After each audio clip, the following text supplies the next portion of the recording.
when you were reading it, that God envisions his victory, or Paul envisions God's victory through us, so that in Paul's suffering, he was just like, not exactly like Jesus, but sort of like Jesus, going through suffering, but in that suffering, condemning evil. And then the promise that God will squash the devil under your feet, and then the last enemy to be destroyed is death. That's Revelation 20. So that was all. Yeah, that was very amazing. I liked that. But I don't know if you want to do this, Jamie. I have the thing that's on my mind that I wanted to try this on for size with everybody else and see if it's true or if it works out or not. It's about the identity of Michael, right? Oh yeah, if you want to share something with that, yeah, it's open stream. Yeah, well, we sure. know who that is, but go ahead.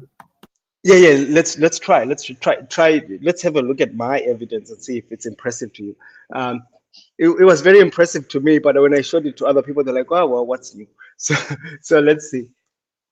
In Daniel chapter 2, Jamie, I don't know. I prefer if I ask you a question and then you answer me, and then I'll tell you my conclusion. So my first question is, in Daniel chapter 2, what's the game changer in Daniel chapter 2?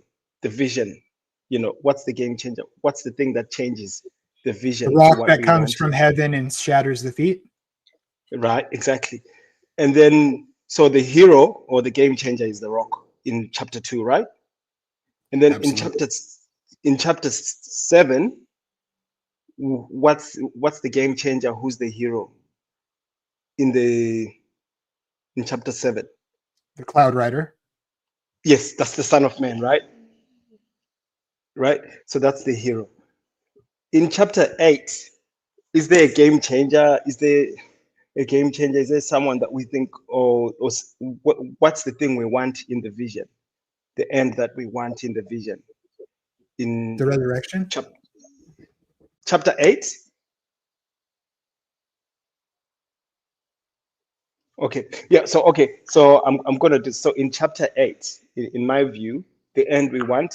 Sorry, somebody was distracting me. I know that's not Daniel 8. Sorry, go ahead. Okay, sorry. So in chapter 8, is there a hero? Is there a game changer? Is there like the end of the vision that we want?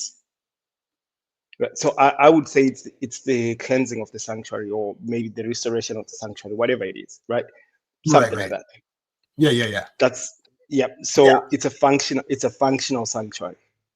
If we want it that way, that's the end that we want. And then in chapter 9, it's another vision, another communication with Daniel. What's the high point of that vision?